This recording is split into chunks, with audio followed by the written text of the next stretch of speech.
ഇല്ലേ ആ ബെയിലി ദാസ് എന്ന് പറയുന്ന അഡ്വക്കേറ്റ് നല്ല കപടമാണ്. 18 അടവ് പഠിച്ച കള്ളൻ്റെ എല്ലാ ലക്ഷണവും ഉണ്ട്. അയാൾക്ക് ഒരുപാട് സ്വാധീനമുള്ളവരാണ് ഈ ബാർ അസോസിയേഷൻകാർ. അപ്പോൾ അവർ അന്ന് തന്നെ ആ സംഭവത്തിൽ തന്നെ ഓഫീസിൽ കയറി അറസ്റ്റ് ചെയ്യാൻ പാടില്ലെങ്കിൽ പുറത്തിറക്കി കൊടുക്കണമായിരുന്നു അറസ്റ്റ് ചെയ്യാൻ. അന്ന് അറസ്റ്റ് ചെയ്യാത്തതിൻ്റെ കാരണം കൊണ്ട് പോലീസുകാർക്കും നമ്മളെ പൊതുസമൂഹത്തിനും ഒരുപാട് ബുദ്ധിമുട്ടുണ്ടായിരുന്നു. ഈ അടി കൊണ്ട കുട്ടിയുടെ മാതാപിതാക്കൾ ഒരു കൈക്കുഞ്ഞുമായിട്ട് പ്രസവിച്ച് 6 മാസമേ ആയുള്ളൂ. പാലുടി മാറാത്ത കുഞ്ഞിനെയും ഇട്ടിട്ടാണ് ജോലിക്ക് രണ്ടാമത് വിളിച്ച് കയറ്റി. ഈ അടിക്കാനായിരുന്നു പ്ലാനിങ് ഇയാൾക്ക്. ഇയാൾ മനഃപൂർവ്വം അത് ചെയ്തതാണ്. എന്നിട്ട് ഇയാൾ നല്ല ഹൈറ്റുള്ള മനുഷ്യൻ. ഈ കുട്ടിക്ക് അയാളെ എത്തി അടിക്കുകയോ ഉപദ്രവിക്കുകയോ ചെയ്യാൻ പറ്റും. ഒരു ലേഡി. അയാൾ ഇന്നലെ കോടതിയിൽ ഒരു ന്യായം പറഞ്ഞതും പോലീസുകാരുടെ ന്യായം പറഞ്ഞതും ഈ കുട്ടി ഈ ജൂനിയർ അഡ്വക്കേറ്റ് ഈ ലേഡി അയാളെ ഉപദ്രവിച്ചു. അതാണ് അയാളുടെ കണ്ണിൻ്റെ താഴെയുള്ള പോറലും ചെവി കേട്ടുകൂടാത്തത് കുറേ മുടന്ത ന്യായങ്ങൾ പറഞ്ഞ് തടി ഊരാൻ ശ്രമിക്കുകയാണ് ഇയാൾ.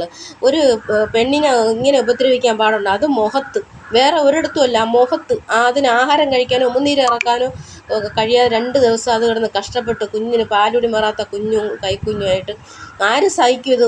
ആ കുട്ടിയുടെ ഭർത്താവ് ഇതെങ്ങനെ സഹിച്ചാന്തോ?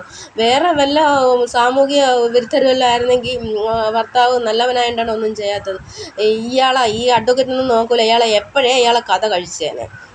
അപ്പം എന്നിട്ട് നമ്മളെ MLA ഇടപെട്ടിട്ട് കൂടെ ഇപ്പം മാധ്യമപ്രവർത്തകർ മഞ്ചേരി കോടതിയിൽ റിപ്പോർട്ട് എടുക്കാൻ വേണ്ടി ചെന്നപ്പോൾ അവരെ കൂടെ ഈ ബാർ അസോസിയേഷൻകാർ വിലക്ക്.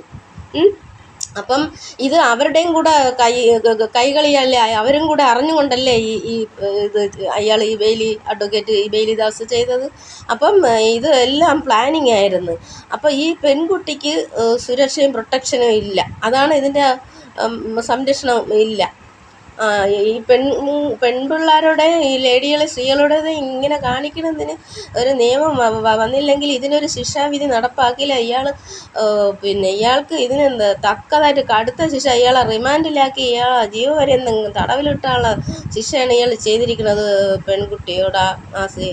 ജൂനിയർ മിക്ക ഔദ്യോഗിക സ്ഥാപനങ്ങളിലും ഈ സീനിയർമാർ ജൂനിയറെ നല്ലവണ്ണം അധിക്ഷേപിക്കുകയും പരിഹസിക്കുകയും പല കുറ്റാരോപിതം ഉണ്ടായിട്ട് സഹിച്ച് ക്ഷമിച്ചും പുറത്ത് ഉപജീവന മാർഗമല്ലേ, മക്കളെ വളർത്താനല്ലേ എന്ന് പറഞ്ഞ് സഹിച്ചു പോകുന്ന ഒരുപാട് സ്ത്രീകൾ ഈ നമ്മളെ കേരളത്തിലുണ്ട്. പുറത്ത് പറയാതെ നടക്കുന്നുണ്ട്. ഇപ്പോൾ ഇതിന് ഒരു നീതി നിയമവും നമ്മളെ വനിതാ കമ്മീഷനും